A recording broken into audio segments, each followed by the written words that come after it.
respecto a esto, ¿verdad? Que desde la perspectiva de Augusto Comte y del positivismo en general, pues solo importan los hechos observados con el propósito de generar, digamos, o proponer leyes descriptivas de carácter general y por supuesto tener así la capacidad para adelantarse al futuro.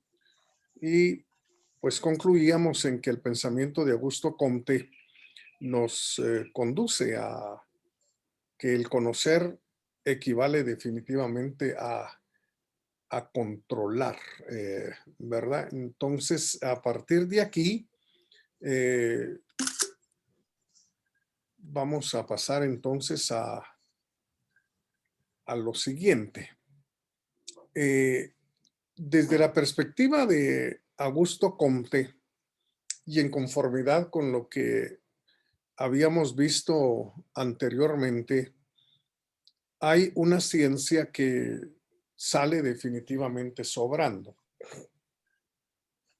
Habrá que recordar que la llamada enciclopedia de las ciencias o la clasificación de las ciencias que se llevó a cabo por aquellas fechas, por aquellos años, pues tenía como base la matemática, continuando con la geometría, luego venía la física, luego otras ciencias que se estaban recién desarrollando como la química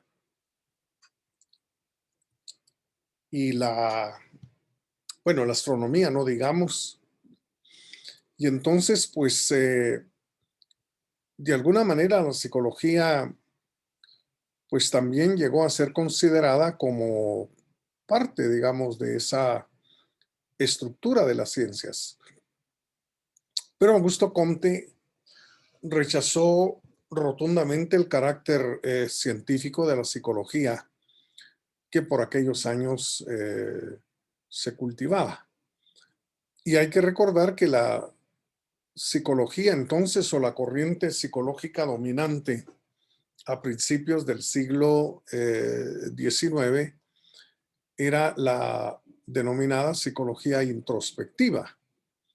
Es decir, esa psicología que reconoce un mundo interior, una vida interna en el sujeto y que pues parte precisamente de allí y de ese reconocimiento para no solo comprender, digamos, y explicar la conducta, el comportamiento de las personas, sino también su origen, digamos, los mecanismos internos, los resortes, podríamos decir así, que conducen a las personas a que actuemos como lo hacemos o dejemos de actuar como no actuamos, pues. Y entonces, al hacer énfasis, digamos, ese tipo de psicología en el mundo interno, para Comte realmente perdía rotundamente su carácter científico.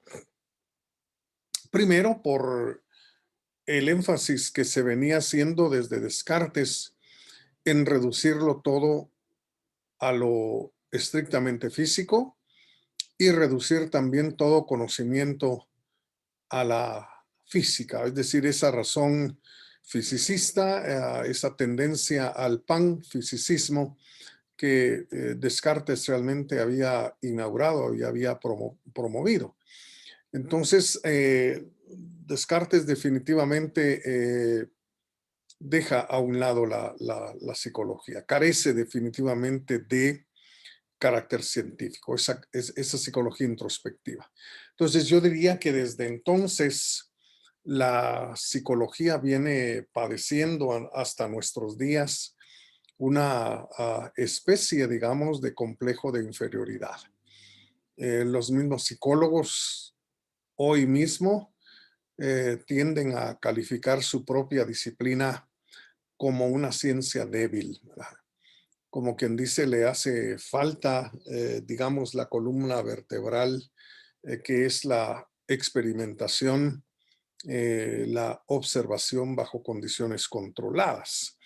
Eso, por una parte. Por otro lado, también, digamos, esa crítica y ese rechazo de Augusto Comte hacia la psicología introspectiva condujo al surgimiento de una corriente psicológica que pretende definitivamente ser de carácter científico, es decir, pretende apegarse a la metodología propuesta por el positivismo de Augusto Comte. Y me estoy refiriendo fundamentalmente a la corriente psicológica dominante en el contexto de los Estados Unidos, ¿verdad? Corriente a la que se le suele denominar conductismo, ¿verdad? Behaviorism. El conductismo, pues, como dije, es una corriente psicológica que, pues, obedeciendo a la crítica de Augusto Comte, pues surgió con la tendencia a tratar, digamos, los fenómenos que le conciernen de una manera estrictamente física. Y entonces, como su mismo nombre lo indica, el conductismo pues no se ocupa realmente de la acción humana como la entendemos, sino de la conducta y el comportamiento. Yo diría que la diferencia realmente entre la acción y el comportamiento es que cuando pensamos, digamos, en la acción humana, no podemos dejar realmente de lado que la acción tiene fines, que tiene una explicación eminentemente teleológica, que esas finalidades surgen, digamos, de dentro de la vida interior de cada quien, responden a los valores de cada quien, a lo que cada quien estima, digamos, como digno de ser alcanzado, como digno de ser logrado y obtenido. En cambio, la conducta y el comportamiento, pues no tienen, digamos, nada que ver con ello. Es decir, se queda simple y sencillamente todo a nivel de lo que se puede observar en el tiempo y en el espacio. Pues, ¿verdad? Por ejemplo, ve uno a una persona que en el aula, pues se levanta y sale por la puerta. Y entonces el conductismo no se pregunta por qué se levantaría, qué lo motivó, qué motivó a esta persona a salir del aula, qué pretende realmente con lo que hizo. Es decir, ese tipo de preguntas el conductismo no las hace porque definitivamente es caer en lo que Augusto Comte condenó. Caer pues en dar por sentado que hay un mundo subjetivo, aunque no se pueda observar, aunque no se pueda someter, digamos, a mediciones de ninguna naturaleza. Entonces, el conductismo, simple y sencillamente, eh, toma en cuenta el comportamiento, eh, la conducta. Y por supuesto, no es que no haya explicaciones, digamos, a la conducta y al comportamiento, pero en todo caso son explicaciones eminentemente mecanicistas. Esto porque el conductismo reduce, digamos, el comportamiento humano a meras respuestas ante los estímulos que se nos presentan en el mundo externo, ¿verdad? Es decir, el binomio estímulo-respuesta es todo a lo que el conductismo hace referencia en una especie de afán de proporcionar, digamos, algún tipo de explicación a la conducta y al comportamiento de los seres humanos. Y entonces es sabido y es conocido que terapéuticamente hablando, el conductismo suele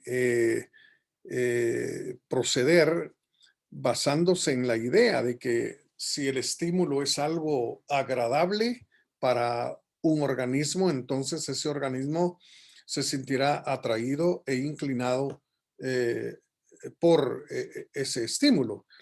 Por el contrario, si el estímulo es doloroso y es desagradable, la tendencia será a retirarse, digamos, del estímulo, de la fuente del estímulo. Y de ese modo, el conductismo, digamos, procede terapéuticamente para que el individuo, pues, cambie, digamos, su comportamiento y cambie su conducta. De tal modo, pues, que si las papas fritas y los batidos de fresa son un atractivo terrible para alguien, pues se tratará de que esos estímulos se conviertan en algo doloroso, en algo desagradable, eh, probablemente con corrientes eléctricas, ¿verdad? De tal manera que el individuo eh, llegue finalmente a rechazar eh,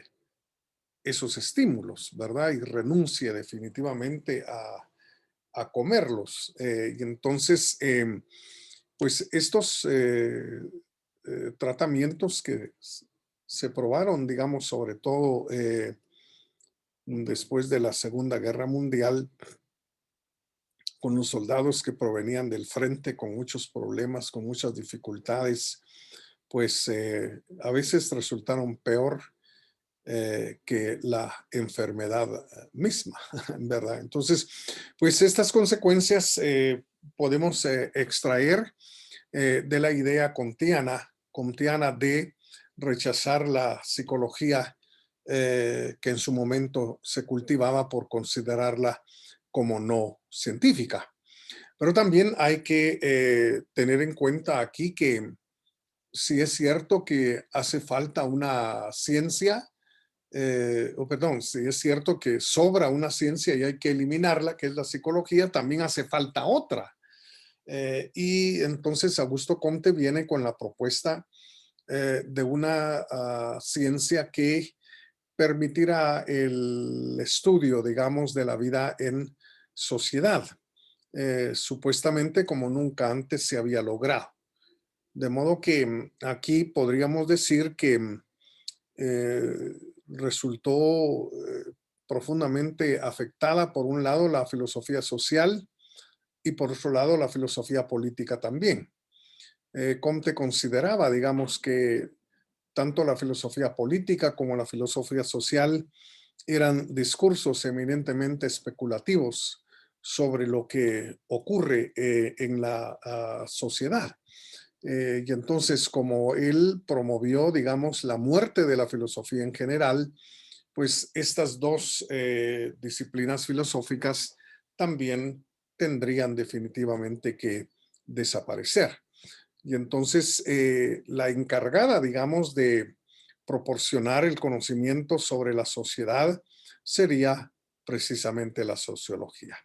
Una ciencia, se supone, que permitiría al experto, por una parte, el control de la vida en sociedad y por otro lado, permitiría al experto también la organización de la sociedad en conformidad con los principios que rigen la sociedad, en función de las leyes que definitivamente dominan en general la vida en sociedad.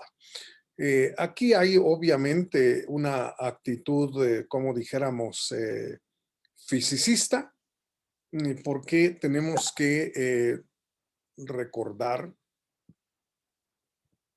que el nombre que Augusto Comte le dio en sus inicios a la que hoy llamamos sociología fue el nombre de física social. Ya el nombre mismo, pues, revela definitivamente el punto de vista que Augusto Comte tiene acerca de la sociedad y de la misma disciplina que se iba a encargar de su estudio, de describir lo que ocurre en la sociedad. ¿Por qué darle el nombre de física social a esta nueva disciplina? Bueno, por un lado, dado el enorme prestigio que la física tenía ya en los inicios del siglo XIX, pero por otro lado, también física social por la idea que Comte tenía de que la sociedad es un cuerpo físico más de todos los que pueblan el universo en el cual vivimos. De allí el nombre, pues, que le dio a esta disciplina de física social. Entonces, mayor fisicismo no pudo haberse dado. Así que podemos decir que las ciencias sociales, las ciencias que se ocupan de la vida en sociedad, pues nacieron obedeciendo el paradigma de la física. Y lo mismo ocurrirá, digamos, con las llamadas ciencias humanas. Todo lo humano tenderá realmente a verse desde una perspectiva eminentemente fisicista. E incluso, digamos, el hombre, la antropología que se va a cultivar, digamos, a partir de este momento también sería una antropología biologicista eminentemente naturalista, ¿verdad? Cosa que posteriormente generaría toda una serie de reacciones de parte de quienes estaban sumamente interesados en lo auténticamente humano, en lo genuinamente humano, ¿verdad? Pero eso lo vamos a dejar a un lado por el momento. Entonces, la propuesta, digamos, de Augusto Comte era que esta nueva ciencia encargada de la vida en sociedad iba a generar, podríamos decirlo así, dos ámbitos de investigación. Por una parte, la llamada estática social y por otro lado, la dinámica social. Incluso el nombre de estas dos áreas, digamos, de investigación que darían pie a algo así como a una especialización, digamos, dentro de la física social, pues son nombres y son palabras que provienen precisamente de la mecánica, ¿verdad? La estática y la dinámica, pues son parte realmente de la mecánica, ¿verdad? Y entonces hablar de estática social, según el pensamiento de Augusto Comte, pues era hablar de una disciplina, una especie de tendencia especializada en descubrir y formular las leyes de la estructura de la sociedad, porque definitivamente toda sociedad tiene una estructura y entonces Augusto Comte suponía que existen leyes de carácter eminentemente físico, que son las que determinan la estructuración de la vida en sociedad. Pero por su parte, la llamada dinámica social se encargaría de descubrir y de formular las llamadas leyes del progreso. Porque hay que recordar que aquí, en estos momentos, pues la idea de progreso también es algo dominante. No vamos a meternos tanto en eso, pero la idea de progreso realmente había recibido su primer impulso en el siglo XVII. A lo largo del XVIII y el XIX, por supuesto, esa idea se fortaleció. Y entonces, Augusto Comte no es extraño, digamos, no es ajeno a la influencia que la idea del progreso está teniendo. Entonces, según él, quienes se dediquen a estudiar esta ciencia de la sociedad se podrán dedicar a la estática o se podrán dedicar a la dinámica como especializaciones, ¿verdad? Tendientes a descubrir y formular las leyes de la estructura social o las leyes del progreso, del cambio, que siempre será un cambio para para superar, ¿verdad? Las condiciones. Esa es, en esencia, digamos, la idea fundamental de progreso. Ahora, eh, como dije, no vamos a meternos del todo a tratar realmente la idea del progreso desde sus orígenes en el siglo XVII. Vamos más bien a ubicarnos un poquito más cerca del pensamiento de Augusto Comte, de la época de Augusto Comte, pero comencemos entonces por decir que la idea de progreso de algún modo se encuentra ya enunciada en su ley de los tres estados, porque hay que recordar, digamos, que viniendo de un estado primitivo como fue el estado teológico, el pensamiento humano, pues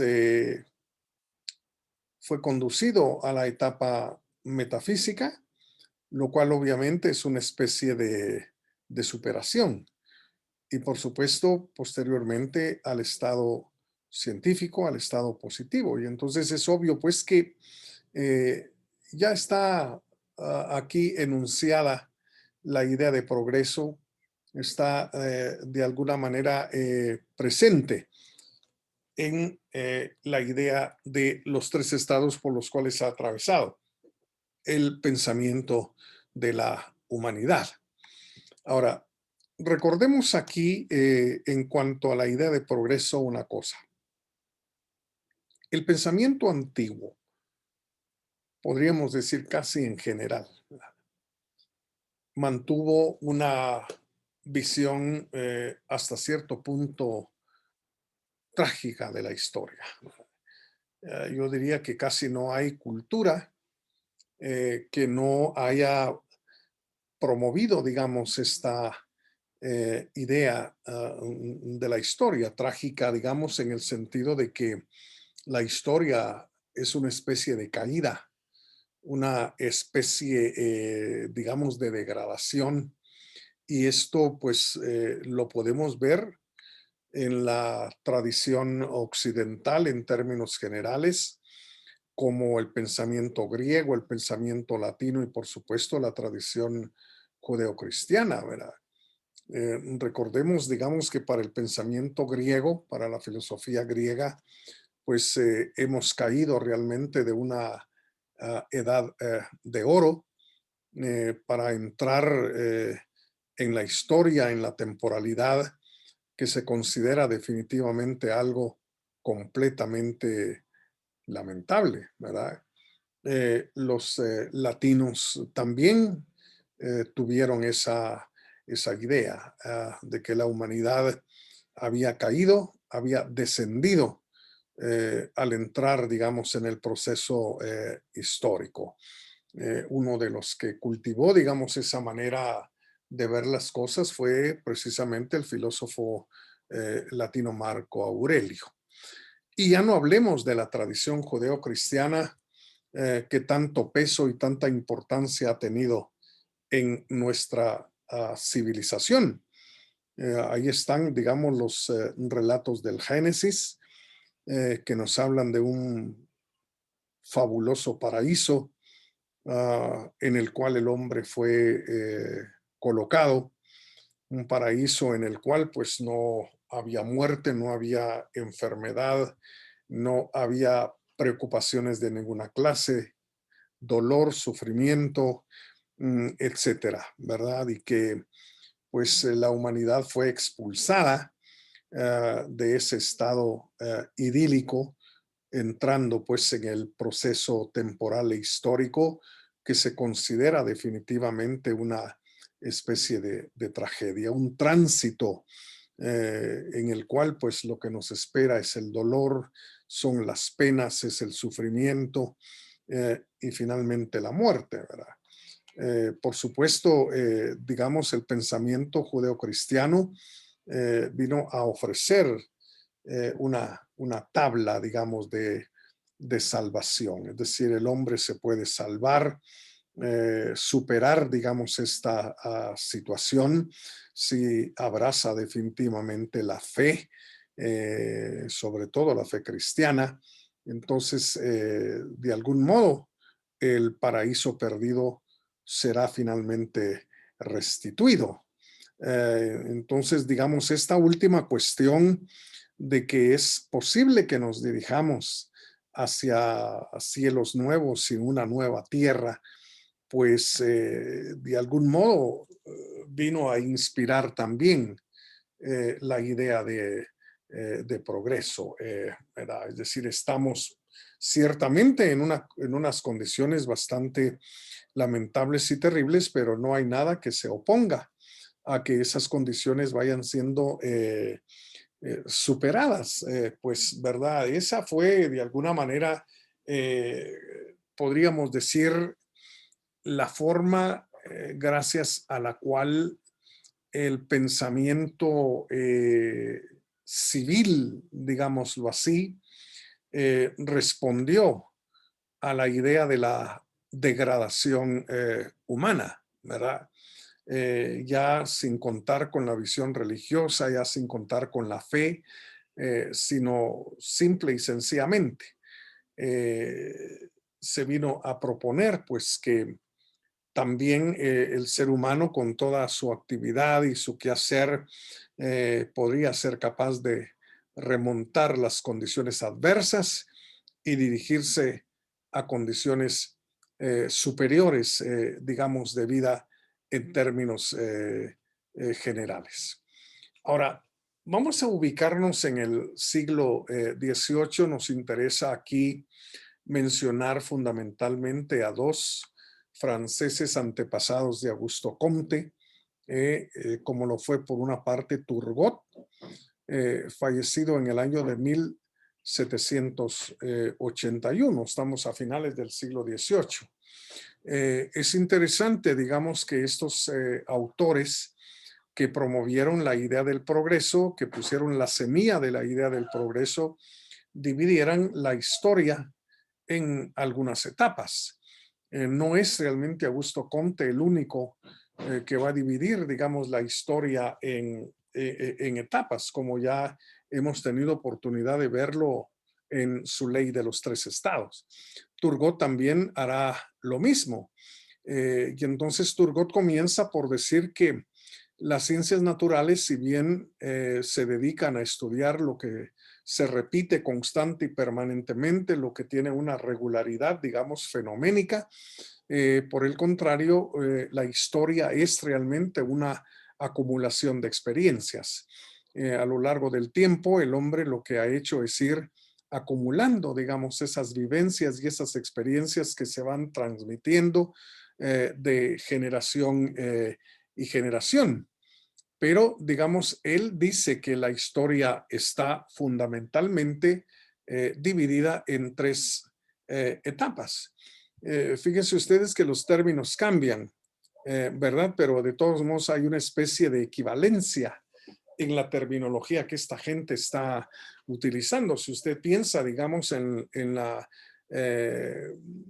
en el estado teológico, si usted piensa en el estado especulativo, metafísico y en el estado científico positivo del pensamiento humano, pues va a encontrar aquí, digamos, en Turgot, un antepasado, esa manera de ver las cosas. Entonces, realmente, digamos, Augusto Comte no vino a inventar ninguna cosa nueva en relación con esta visión de la historia y del tiempo.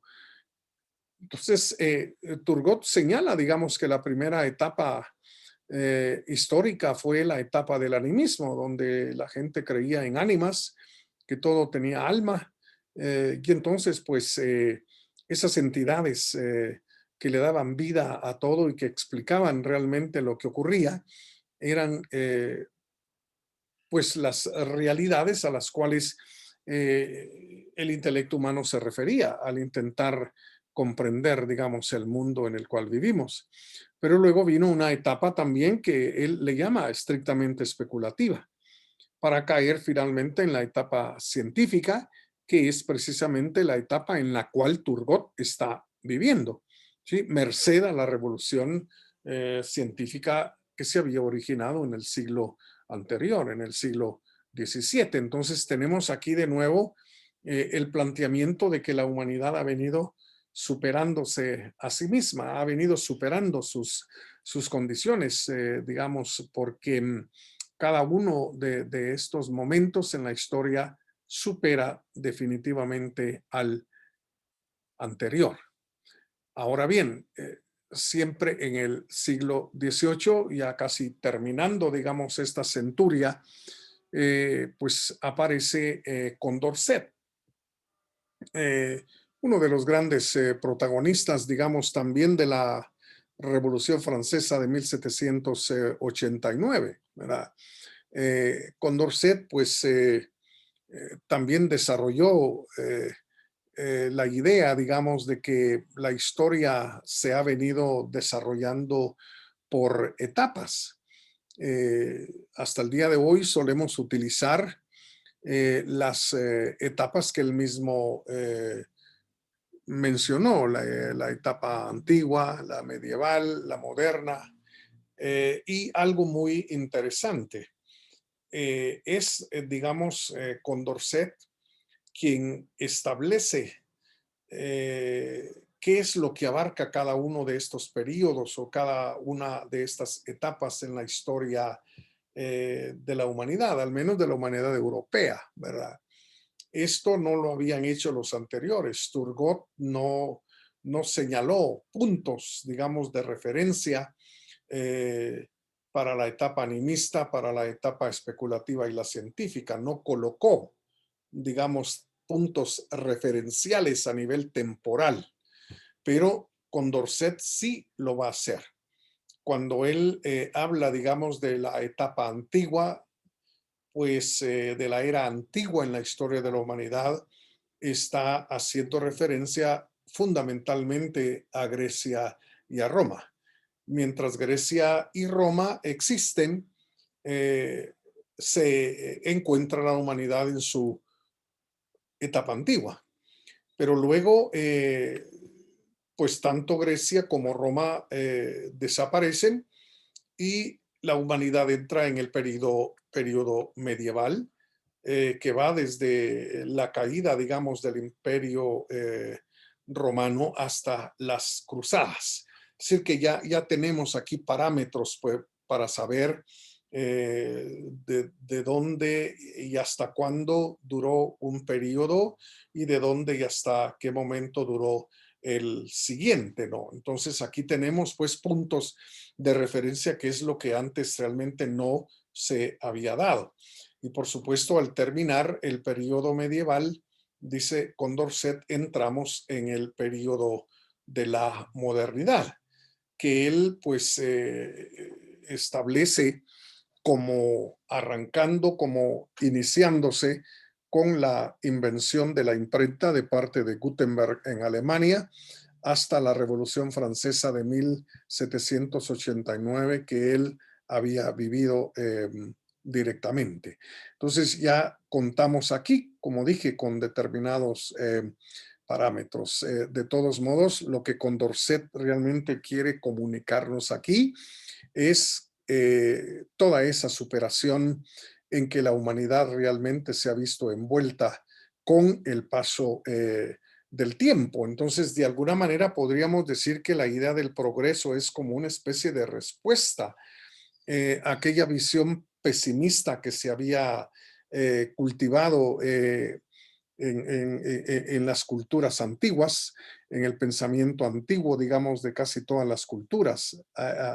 Se propone realmente entonces la idea del progreso como para contrarrestar aquella visión pesimista del tiempo y de la historia. No es realmente así. La humanidad realmente ha venido superándose constante y permanentemente hasta llegar al momento en que el pensador está llevando a cabo su tarea intelectual.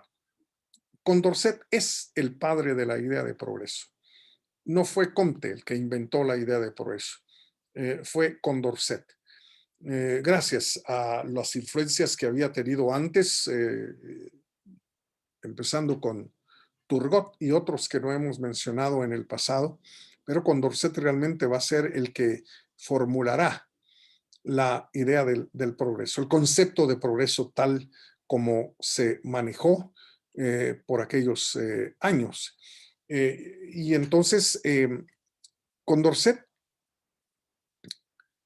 de cara al futuro, establece y asegura que el proceso que se ha venido dando hasta el momento en que él está viviendo, pues es un proceso que no ha terminado, no ha llegado, digamos, a su culminación. En el futuro realmente le esperan a la humanidad grandes cambios, grandes transformaciones, de tal modo que no lo hemos visto todo aún. Entonces, hay una actitud medio profética, si ustedes quieren, de parte de Condorcet. Esta actitud, este espíritu profético va a ser dominante en todos aquellos que abrazaron la idea del progreso, que fue verdaderamente importante, no solo en la historia, sino también en la sociología y en algunos otros campos de estudio. Eh, bueno, va a ser muy dominante esta idea del progreso, pues tal como Condorcet lo concibió.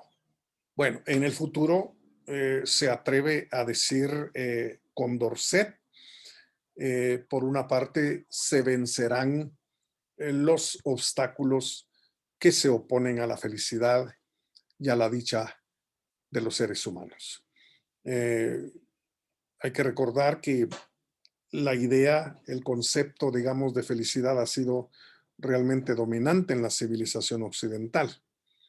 Eh, Prácticamente desde el pensamiento griego antiguo, pues la idea realmente de la felicidad con Platón y Aristóteles ha venido pues dominando la conciencia del hombre occidental, ¿verdad? Eh, Casi no ha habido, digamos, un autor que desde el punto de vista ético, político y desde el punto de vista jurídico no haga énfasis en la idea de la felicidad, ¿verdad? Ha sido tan importante esto que la misma Constitución de los Estados Unidos de América pues consigna su búsqueda como uno de los derechos que le asisten al ser humano, el derecho a la búsqueda, por lo menos a la búsqueda de la felicidad. Pues Condorcet dice que en el futuro todos los obstáculos que se oponen a nuestra dicha serán conquistados, serán finalmente vencidos, de tal modo que nos espera pues la felicidad completa, podríamos decir. Pero también Condorcet asegura que habrá un mejoramiento a nivel mental y un mejoramiento a nivel moral. Es decir, los seres humanos irán mejorando su capacidad intelectual, irán mejorando su conocimiento respecto a todas las cosas, pero también habrá un mejoramiento a nivel de la conducta, a nivel del comportamiento de los seres humanos, de tal manera que los vicios que moralmente nos acompañan, pues ya no existirán. Es decir, seremos capaces entonces de mantener siempre una conducta buena, una conducta correcta, ¿no? Moralmente hablando. Pero también Condorcet asegura que surgirán en el futuro sistemas sociales que darán al traste con la desigualdad, ¿verdad? Es decir, esta gente estuvo muy preocupada por las desigualdades económicas, por la desigualdad material. Recordemos que cuando Condorcet muere en los 90, en el siglo XVIII, pues ya la llamada revolución industrial se encuentra bastante encaminada. El surgimiento, digamos, de las economías capitalistas en Europa, pues es una realidad. Y entonces, al igual que Marx, esta gente responderá a las condiciones, digamos, de desigualdad que se observan, que se ven como resultado tanto de la revolución industrial como del surgimiento de una nueva economía, que son las economías de corte capitalista. Y entonces Condorcet pues asegura que en el futuro pues surgirán sistemas sociales, sistemas políticos y económicos que definitivamente permitirán que los seres humanos tengan una igualdad material, una igualdad económica y no haya pobres y ricos, no haya quienes tengan mucho y quienes tengan nada. Es decir, porque los seres humanos vivirán en igualdad de condiciones gracias a esos sistemas políticos sociales futuros. Y por supuesto, dice Condorcet, el hombre, el ser humano será total dueño de su destino. Es decir, podrá realmente forjar el hombre su destino, estará en el control, digamos, de los factores que pueden contribuir a lograr el destino, digamos, de su propia vida, el sentido de su propia existencia, digamos, en este mundo. Es obvio que en todo esto que la idea del progreso de Condorcet pues mantiene y sostiene, hay una enorme confianza por una parte en la ciencia y por otro lado en la capacidad racional de los seres humanos. Eh, todo es cuestión de esperar, todo es cuestión de tener paciencia, porque el conocimiento científico constituye entonces el gran instrumento para la conquista de todo aquello que arruina o puede arruinar la vida de los seres humanos. La ciencia lo conquistará, la ciencia nos proveerá soluciones, nos proveerá respuestas, y entonces es obvio, digamos, que para esta gente los obstáculos que se oponen a la felicidad serán en algún momento erradicados precisamente gracias a los avances que la ciencia irá teniendo. Y por supuesto también hay una enorme confianza en la capacidad racional de los seres humanos para ejercer dominio sobre sus circunstancias, sobre las situaciones en las cuales su existencia se encuentra.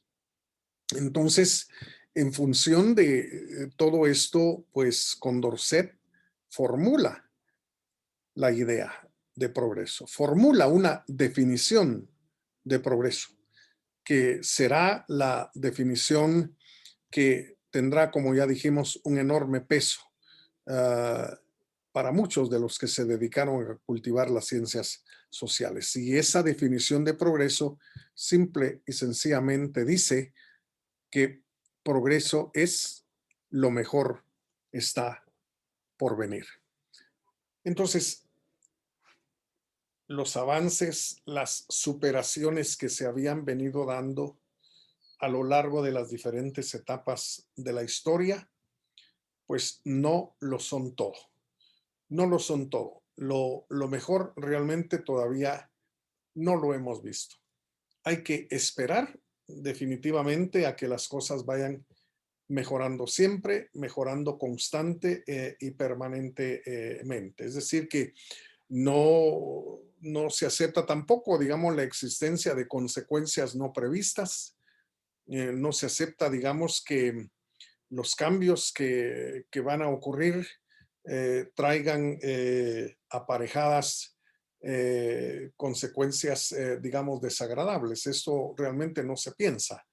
Todo es un mejorismo constante, permanente, hasta cierto punto imparable, podríamos decir. Entonces, pues las ciencias sociales, empezando con la sociología y por supuesto la historia como ciencia y otras disciplinas relacionadas con el hombre y con la vida en sociedad, responderán de alguna manera a este paradigma del progreso en el sentido de que lo mejor está por venir.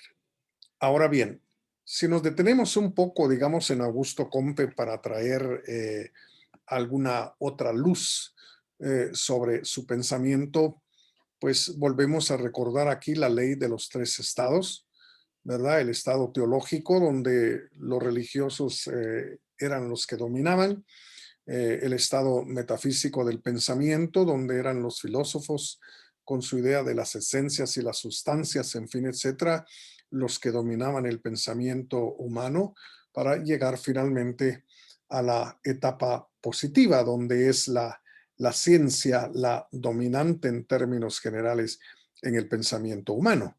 Pero yo quisiera realmente recalcar una cuestión que hasta este momento no había surgido en el pensamiento occidental y que va a ser decisiva esta cuestión en el futuro, digámoslo así, próximo de las ciencias humanas y de las ciencias sociales. Y es esta idea. Por primera vez, con Comte, se asegura que el progreso es el resultado de fuerzas totalmente impersonales. Ya lo vimos de una manera muy breve cuando hablamos de la dinámica social. Decíamos que mientras la estática social se ocupa de la estructura de la sociedad, la dinámica social se ocuparía de describir, de descubrir y formular las leyes propias del progreso. Es decir, para Augusto Comte, el progreso entonces no está relacionado con la acción humana, con la capacidad creadora, digamos, del ser humano. No, el progreso está relacionado con leyes y principios que lo gobiernan y que lo controlan, de tal manera que esto de ir a situaciones cada vez mejores, y el mejorismo es algo entonces que no depende de la voluntad humana, sino del efectivo dominio que las leyes del progreso tienen sobre la vida de los hombres, sobre el porvenir, sobre el futuro del género humano. Esta idea de que realmente el devenir futuro de la historia, bueno, tanto el pasado, el presente y el futuro en la historia obedecen realmente a fuerzas totalmente impersonales, superiores, digamos, a los seres humanos mismos, va a ser algo que también constituirá una base fundamental para las ciencias sociales a partir de este momento hasta ya bien entrado, eh, yo diría, el siglo XX, o más bien una vez terminado el siglo XX, pues nosotros podemos encontrar que a lo largo de todo ese siglo hubo corrientes de pensamiento que aseguraron precisamente que la historia está gobernada, controlada y establecida etapa por etapa por fuerzas que están por encima de la voluntad y de la acción de los seres humanos. Llámenle ya la ley de los tres estados, llámenle ya las leyes de la materia, llámensele como se les llame a estos principios, pues es realmente Augusto Comte, diría yo, el que puso la piedra fundamental para mantener esa idea de la historia como gobernada y controlada por fuerzas que están muy por encima de nosotros, de tal modo pues que el futuro está asegurado porque no depende de nuestras decisiones, no depende de lo que nosotros queremos, de lo que nosotros hagamos, sino que es absolutamente inevitable, absolutamente necesario por ser efecto, simplemente efecto de esos poderes, de esas fuerzas, de esas leyes que gobiernan y controlan el devenir, sobre todo el futuro de la humanidad.